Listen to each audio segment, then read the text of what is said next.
Hey, everybody, welcome back to the Pro Wrestling Escape podcast. Again, your weekly escape into everything that gets our wrestling brains fired up. I'm Kyle, and today we're going to dive into a topic that might stir up some memories, some disagreements, and maybe even a little nostalgia-induced pain. We're going to count down the top 5 worst Survivor Series pay-per-views of all time, not the ones that aged poorly or ones that you forgot that happened. I'm going to talk about the shows that truly missed the mark, the pay-per-views that left fans feeling disappointed, confused, or even asking ourselves, why did we stay up for this? And as an Attitude Era kid, Survivor Series was a big deal growing up. It used to mean something. It was chaotic in the best way, team of superstars, unpredictable alliances, betrayals that could turn mid-card guys into overnight stars. However, in my list, you will see some Attitude Era Survivor Series.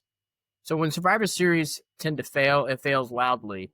In my humble opinion, these 5 shows did not just fall short. They made you question whether WWE at the time still understood what Survivor Series was supposed to be. But before we jump into the list, just want to say thank you to all of you out there who have been tuning in every week. 10, 50, 100 of you. I could have 5 of you, and I really appreciate it. Just to, have you choose this show to be part of your day. And most of these episodes I do are about 15, 20 minutes long. So I try to keep it short and sweet so you can move on without your day. But you're the reason the show keeps growing, and I really appreciate the Escape crew more than you know.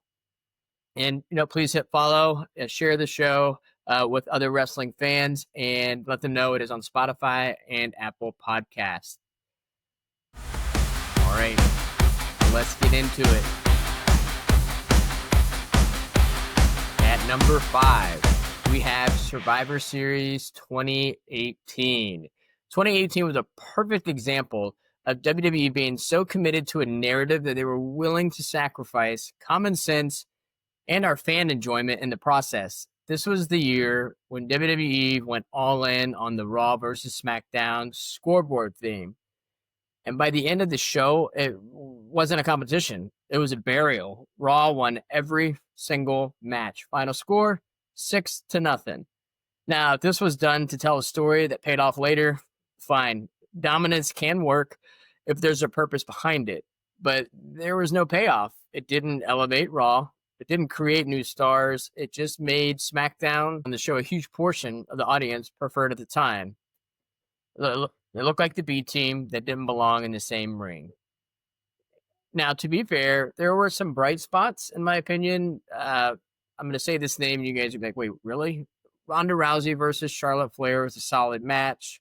It's intense. I thought it told a great story. Again, I'm a story guy. But even that was overshadowed by the booking surrounding it.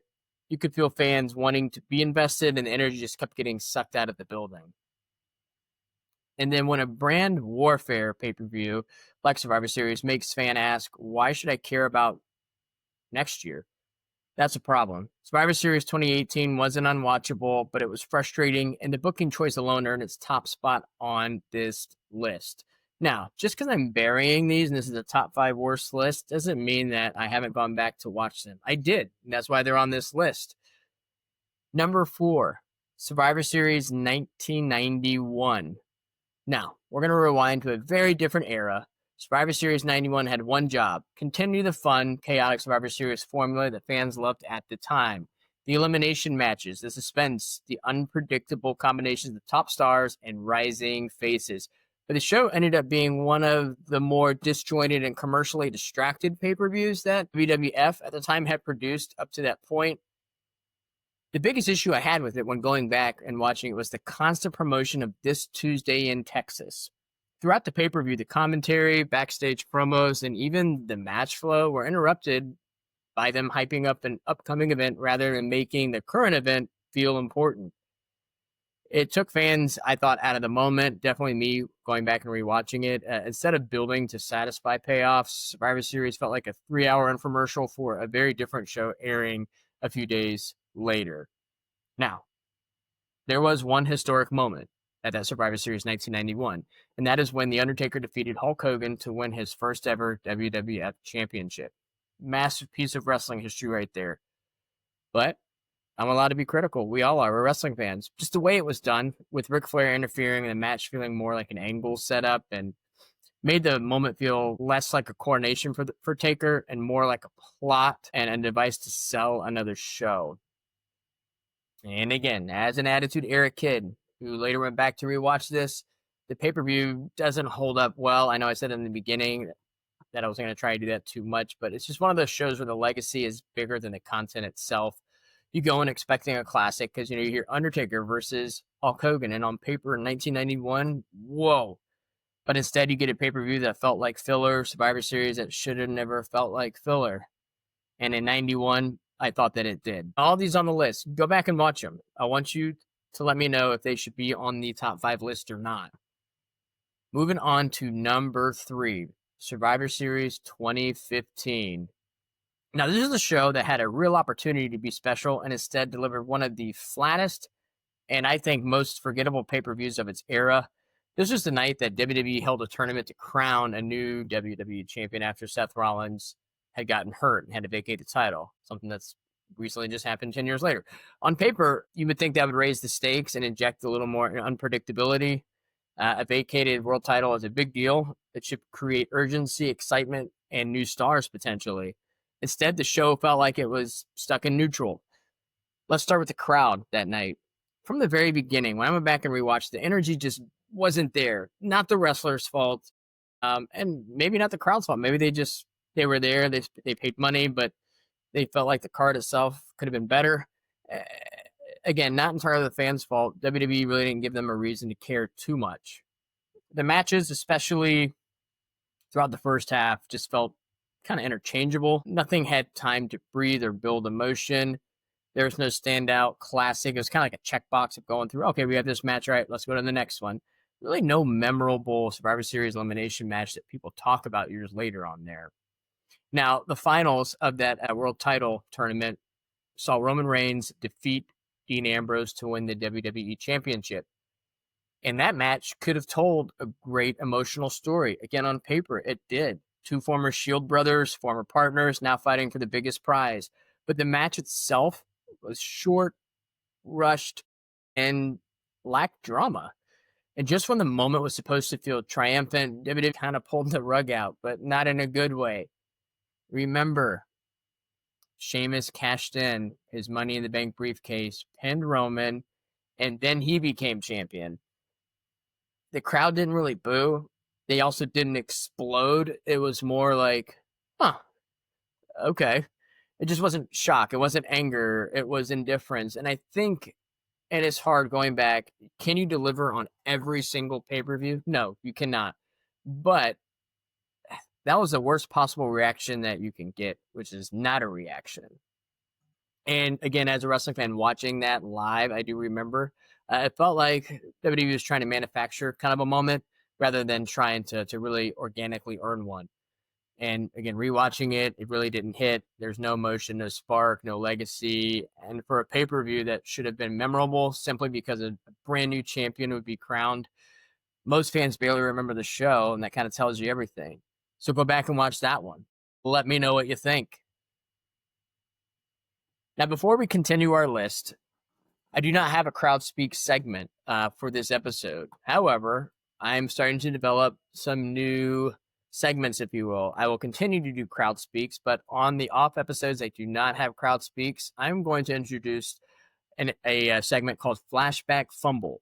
So, how appropriately for this episode, Top 5 Worst Survivor Series, I'm going to go back to a moment from 1990 Survivor Series. This is a segment that we dig up, the weirdest, wildest, and maybe just downright embarrassing moments that didn't make the top 5, but deserve some spotlight. So for this one, it was the Gobbledy Gooker. This was recently my cringe moment of the week. Now, with this, for weeks leading up to this show in Survivor Series 1990, fans were shown a mysterious giant egg sitting next to the entrance ramp. Speculation ran wild. Is it a shocking return? A new superstar? Something game-changing? And with an egg, can you really get that? No. But what hatched from the egg was, a man in a giant turkey costume.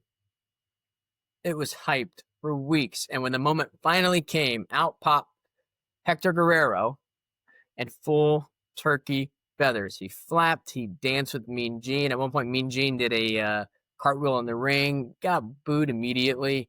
And the audience just went from confused to pretty hostile in real time. And it was in Hartford. And wrestling fans everywhere were like, we waited for this. It was meant to be a fun, family-friendly mascot moment, but that's not the crowd for it. It ended up being an all-time punchline. Adults were baffled, kids were booing. Segment went way on too long. Go back and watch it. It just really dragged. To make the moments even more insane, this is the same night that The Undertaker debuted. So really, WWE gave us one of the greatest gimmick debuts ever with The Undertaker. Kids were legit crying when he came out. And then one of the worst, back-to-back, it's like they were hedging their bets. The Gobbledy Gooker that was instantly shelved after that moment. WWE knew they fumbled.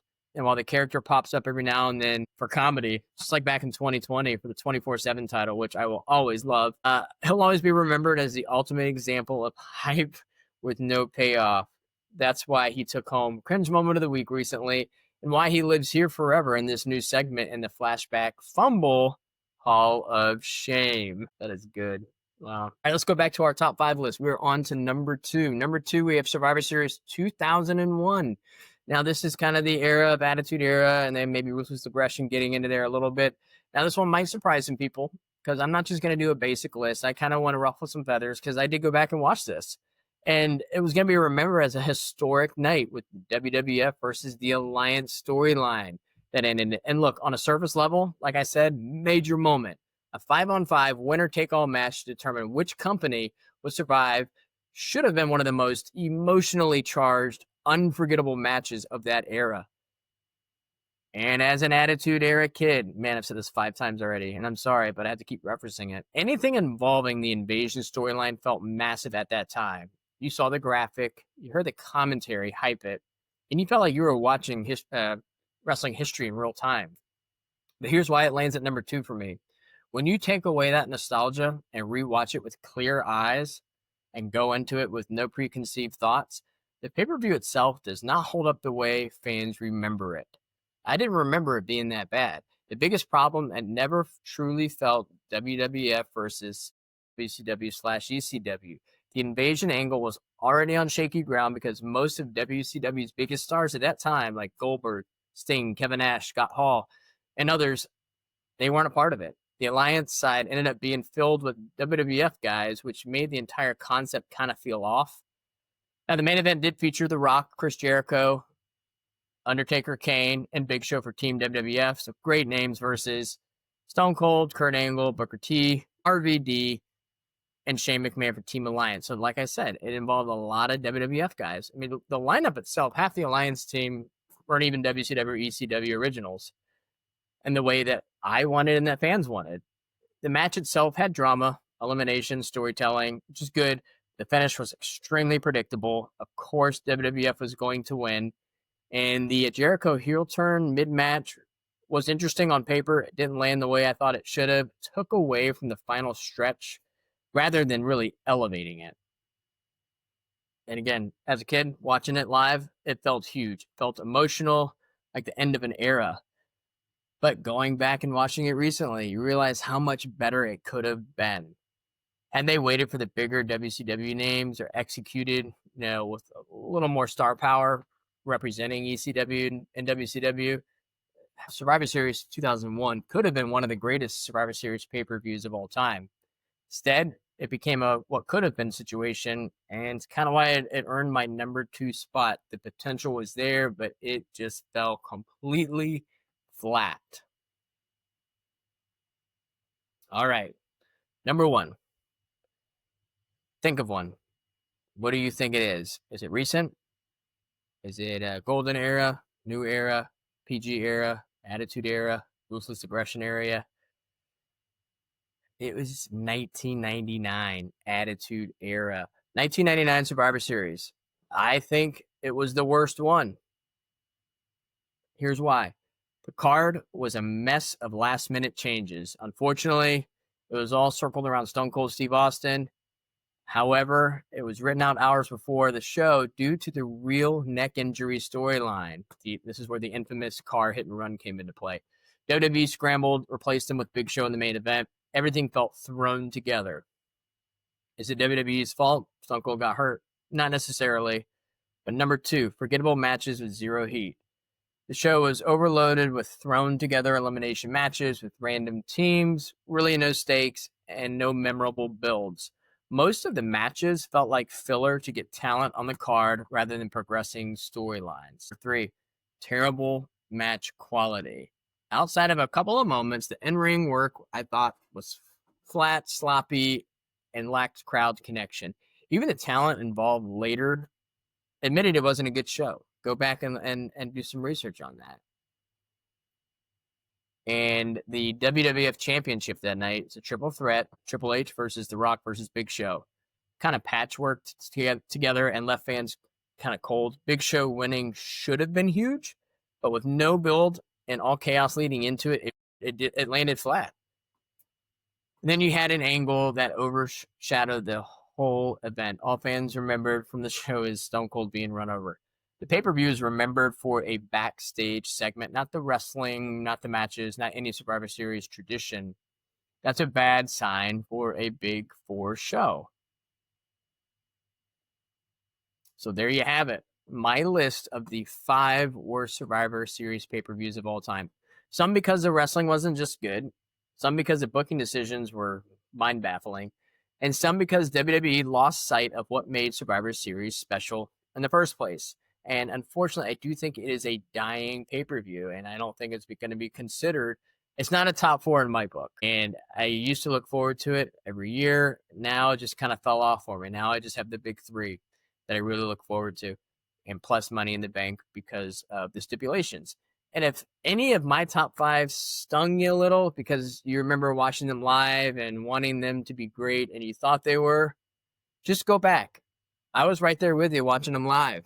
Go back and watch them and let me know what you think. Let's see if, a little perspective of being away and not watching those pay-per-views for 15, 20 years, what you think about it. However, next week, we are going to flip the script. Literally. We're going to break down the top 5 best Survivor Series pay-per-views of all time. So don't worry, I'm not just a negative guy. I also am going to go through what I think were the best Survivor Series of all time. The classics, the ones that remind us why Survivor Series should still matter. The ones that delivered moments that we still talk about today. Before you go, if you're enjoying Pro Wrestling Escape podcast, I have one quick favor to ask. Hit the follow button. Drop a review on Spotify or Apple Podcasts. It helps grow the show. I cannot thank you guys enough. I'm Kyle, and this was your Pro Wrestling Escape. See you next week.